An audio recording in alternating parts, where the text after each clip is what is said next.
Assalamualaikum warahmatullahi wabarakatuh. Halo teman-teman semua, selamat datang di video kami yang akan membahas tentang Kabinet Sukiman. Saya Kesya Iragustin selaku moderator untuk kelompok ini.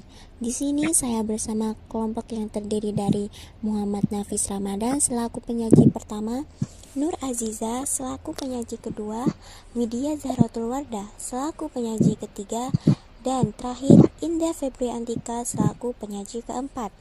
Baik teman-teman, sebelum kita bahas ke materi selanjutnya, kita harus tahu dulu nih, siapa sih beliau, mengapa sangat penting dalam sejarah kabinet ini. Udah pada kepo kan? Mari kita persilahkan Muhammad Nafis Ramadan untuk membahas tentang Sukiman Wirjosanjojo. Silahkan Rama. Baik, langsung saja. Setelah munculnya mosi dari Hadi Kusumo yang merupakan Menteri Dalam Negeri, Kabinet Natsir mengalami kesulitan dalam mempertahankan posisi partai-partai politik di parlemen.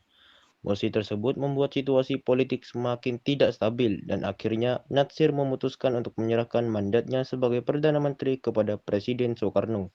Setelah itu, Soekarno menunjuk tokoh-tokoh dari Partai Masyumi dan PNI untuk menyusun kabinet baru. Salah satu tokoh yang dipilih adalah Sukiman Wirjosanjojo yang lahir di Surakarta, Jawa Tengah. Sukiman adalah salah satu pendiri dan ketua pertama Partai Masyumi dan dia diangkat menjadi Perdana Menteri kedua dalam masa demokrasi liberal di Indonesia. Baik, terima kasih Rama untuk materinya. Nah, udah pada kenalan kan sama Kabinet Sukiman? Udah siap dong belajar tentang materi selanjutnya tentang Kabinet Sukiman? Sebelum kita masuk pada pembahasan kali ini, kita akan fokus pada Kabinet Sukiman. Untuk memudahkan pemahaman, kita akan membagi materi ini menjadi 3 bagian. Yang pertama ada pembentukan Kabinet Sukiman, yang kedua ada perkembangan Kabinet Sukiman, dan terakhir ada akhir dari Kabinet Sukiman. Tanpa berlama-lama lagi, mari kita mulai. Nur Aziza, silahkan Iza untuk membahas dengan proses pembentukan Kabinet Sukiman dan siapa saja yang terlibat dengan latar belakang politik yang latar belakanginya. Kabinet Sukiman dibentuk berdasarkan Keputusan Presiden Republik Indonesia Nomor 80 Tahun 1971 dan resmi dilantik pada 27 April 1951, berakhir pada 3 April 1952. Kabinet ini merupakan koalisi antara Partai Masyumi dan PNI yang diharapkan dapat membawa stabilitas karena kedua partai ini memiliki kursi mayoritas di parlemen. Soekarno juga menyukai kabinet ini karena memberinya keleluasaan dalam menentukan anggaran dan pidato politik, sesuatu yang tidak didapatnya saat kabinet Natsir. Sukiman menyusun beberapa program kerja antara lain 1. Memberikan jaminan keamanan dan ketentraman negara. 2. Memakmurkan rakyat dan memperbarui hukum agraria. 3. Mempercepat persiapan untuk pemilihan umum. 4. Melaksanakan politik luar negeri bebas aktif dan mengupayakan Irian Barat menjadi bagian dari Republik Indonesia. 5.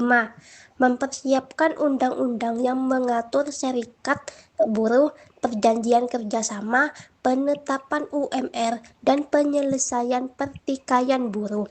Dengan program-program ini, Kabinet Sukiman berharap dapat membawa perubahan positif bagi negara. Terima kasih Iza atas penjelasannya. Sekarang kita lanjut ke perkembangan Kabinet Sukiman. Di sini kita akan membahas tentang masalah yang dihadapi oleh Kabinet Sukiman selama masa pemerintahannya. Baik, untuk Widya Zahratul Wardah dipersilahkan. Selama masa pemerintahan Kabinet Sukiman, banyak tantangan besar yang dihadapi. Pertama, hubungan antara pemerintah sipil dan militer memburuk. Menteri Kehakiman Muhammad Yamin harus menangani sekitar 17.000 tahanan politik.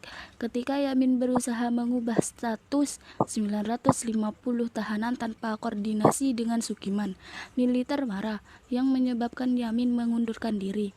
Kedua, situasi keamanan di Aceh memburuk setelah statusnya diturunkan menjadi daerah kepresidenan.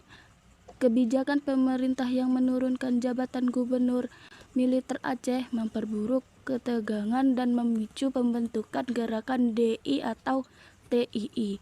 Kahar Muzakkar juga melancarkan pemberontakan di Sulawesi Selatan, menambah masalah keamanan.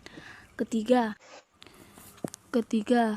Kabinet Sukiman mengalami konflik antar partai politik. Ishak Cokro Adi Suryo, Menteri Dalam Negeri, menonaktifkan DPR dan mengangkat gubernur dari PNI, yang menimbulkan kecurigaan di kalangan partai koalisi. Konflik ini memuncak dengan razia Agustus 1951, di mana sekitar 15.000 anggota di Simpati PKI ditangkap. Secara keseluruhan, Kabinet Sukiman berjuang menghadapi masalah hukum, keamanan, dan konflik politik yang kompleks, yang akhirnya berjuang pada kejatuhan kabinet tersebut. Terima kasih Widya untuk pemaparannya. Terakhir, kita akan membahas mengenai akhir Kabinet Sukiman dari Indah Febriantika. Silakan Indah. Akhir Kabinet Sukiman mirip dengan nasib Kabinet Natsir, menghadapi berbagai masalah seperti upaya pengembalian Irian Barat yang belum terpecahkan, meningkatnya korupsi, masalah keamanan, dan konflik antara pemerintah dan militer. Kabinet ini tidak mampu mengatasi isu-isu yang muncul akibat program politik luar negeri bebas aktif yang dimanfaatkan oleh oposisi untuk menjatuhkan mereka. Salah satu langkah yang diambil adalah penandatanganan Mutual Security ICT yang merupakan bantuan ekonomi dan militer dari Amerika Serikat untuk melawan pengaruh komunis. Menteri Luar Negeri Ahmad Subarjo menandatangani perjanjian ini, tetapi parlemen menganggapnya melanggar komitmen politik luar negeri bebas aktif. Mosi penolakan dari Gondokusumo dari Partai Rakyat Nasional muncul, yang berujung pada pengunduran diri Subarjo dan seluruh anggota kabinet. Karena tidak bisa mempertahankan kabinet, Sukiman akhirnya menyerahkan mandatnya kepada Presiden Soekarno, menandai berakhirnya pemerintahan Kabinet Sukiman. Terima kasih banyak sudah menyimak kita membahas tentang Kabinet Sukiman. Semoga materi yang kami sampaikan bisa memberikan gambaran yang jelas dan menambah wawasan kalian tentang sejarah politik Indonesia. Terima kasih juga untuk teman-teman penyaji yang sudah memberikan penjelasan dengan sangat baik. Jangan lupa kalau ada pertanyaan, kita bisa bahas bersama. Sekian dari kami. Wassalamualaikum warahmatullahi wabarakatuh.